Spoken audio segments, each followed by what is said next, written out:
नमस्कार और मेरे इस YouTube चैनल में आपका स्वागत है। आज के वीडियो में मैं जो कृपानुभूति 2022 कल्याण का कृपानुभूति अंक है उसके तहत जो मैंने सत्य घटना के आधार पर कृपानुभूति से भरी हुई जो सत्य घटना की कहानियाँ रहती हैं वो उसकी श्रृंखला जो मैंने शुरू की है उसके तहत आज मैं श्री सभापति जी मिश्र साहित्य रत्न इन्होंने जो भेजी है कल्याण के कृपानुभूति अंक में और जैसी छपी है वैसी की वैसी मैं आपको बताऊंगा। कहानी का शीर्षक है हनुमान जी की उपासना और अचूक सिद्धि। ये इसका शीर्षक है।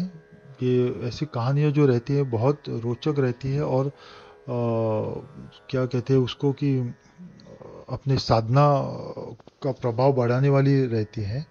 यानी प्रभु पर जो विश्वास है वो बढ़ता जाता है।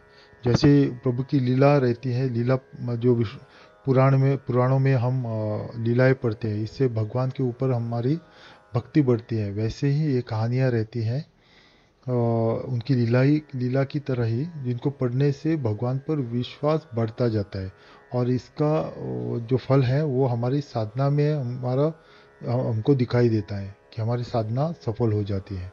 विश्वास से करने के बाद साधना सफल होती है। तो ये बहुत ही रोचक रोचक कहानियाँ रहती हैं और ऐसी कहानियाँ मैं आगे लाता रहूँगा। इसके लिए आपको अगर मेरा ये चैनल और ये कहानियाँ अच्छी लगी तो आप ज़रूर इसको सब्सक्राइब कीजिए और बेल आइकन दबाना ना भूलिएगा। मैं आपका बहुत आभारी रहूँगा और ऐसे वीडियो को ज़्यादा से ज़्यादा लाइक और शेयर कीजिए। लाइक ना किया तो चलेगा, शेयर तो ज़रूर कीजिएगा, क्योंकि दूसरों को भी इससे पढ़ने से उनके भी मन में प्रभु के प्रति भक्तिभाव निर्माण हो जाता है। इससे आपको पुण्य फल की प्राप्ति हो जाती है। तो कहानी शुरू करते हैं और कमेंट बॉक्स में भी आप जाते वक्त अपने इष्ट देवता का या कोई किसी भी भगवान का मंत्र लिख के जाइए, क्योंकि जो भी पढ़ता है उसको तो पुण्य फल मिलता ही है और आपको लिखने के कारण जो जो पढ़ता जाता है वैसा वैसा आपको पुण्य फल मिलता जाता है। तो कहानी शुरू करते हैं। जैसे मैंने बताया, कहानी का शीर्षक है हनुमान जी की उपासना और अचूक सिद्धि। कहानी भेजी है पंडित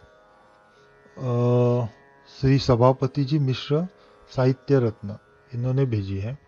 कहानी इस प्रकार है, उन्हीं की भाषा में जैसी छपी हुई है। कलयुग में श्री हनुमान जी की उपासना और भक्ति सभी प्रकार की इच्छाओं को सहज पूर्ण करने वाली है। जो व्यक्ति सकाम या निष्काम भाव से श्री हनुमंत की पूजा करता है उसे साध्य फल प्राप्त होता है। उसकी सभी बाधाएं दूर हो जाती हैं और वह सर्वदा प्रसन्न चित्त होकर रहने लगता है। मैं भी हनुमान जी का एक साधारण साधक हूँ। मेरी तुच्छ श्रद्धा तथा लगन पर से हनुमान जी ने मुझ पर बड़ी भारी कृपा की। तत्संदर्भ की आप बीती कथा यहाँ लिख रहा हूँ।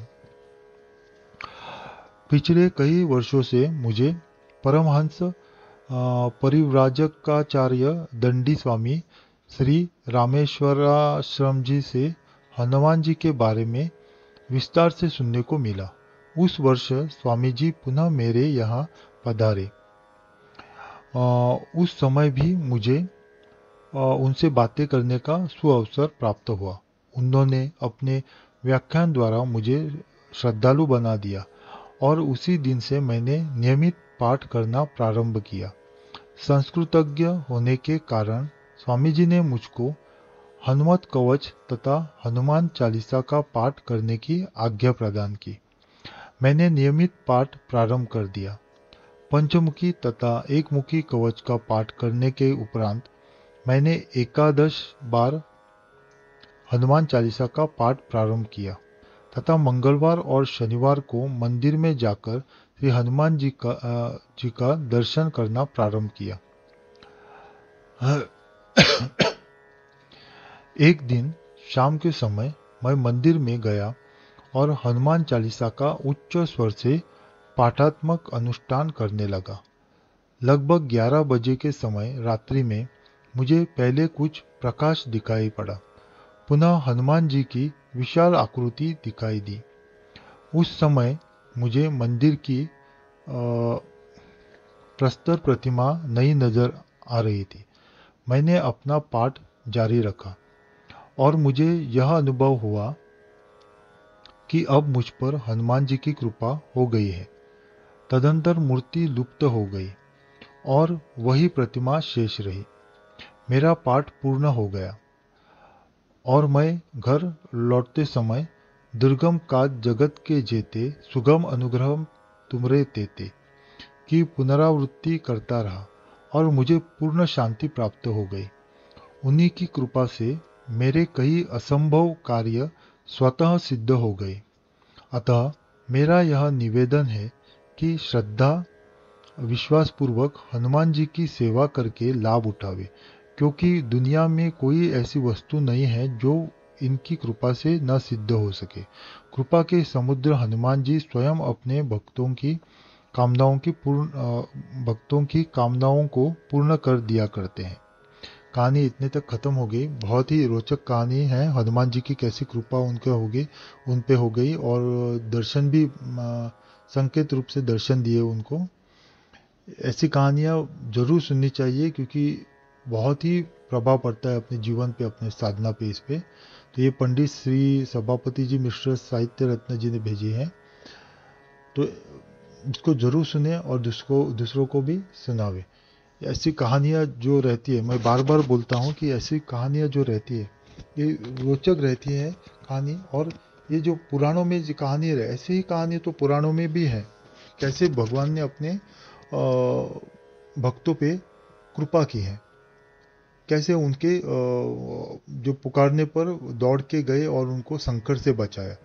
तो ऐसे ही तो कहानियाँ रहती है, कैसे भगवान उनके प्रसन्न होकर उनको दर्शन दिए। तो ये भी कलयुग में ऐसी भी कहानियाँ रहती है। तो कोई किसी किसी का तो विश्वास नहीं रहता है कि ये तो कुछ ऐसा ही हुआ होगा, ऐसा, पर ऐसा नहीं रहता है। भगवान, सच्चे भक्त पर भगवान की हमेशा कृपा बनी रहती है। और बहुत से लोग ऐसे भी हैं कि उनको आज भी भगवान दर्शन देते हैं, उनसे बात करते हैं। तो ऐसे अपनी साधना पे निर्भर रहता है कि अपनी कितनी कोटि की साधना अपनी है।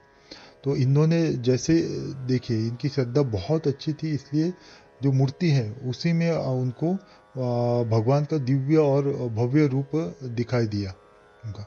तो ऐसी कहानियों को रोज़ सुनना चाहिए और दूसरों को भी सुनाना चाहिए। इसलिए मैं कहता हूँ कि ऐसी कहानियों को लाइक ना किया तो भी चलेगा, पर आप शेयर जरूर कीजिए, या तो दूसरे को अपने मुंह से सुनाइए कहानी, ताकि उनका भी विश्वास बना रहे और उनकी भी भक्ति बढ़ी रहे।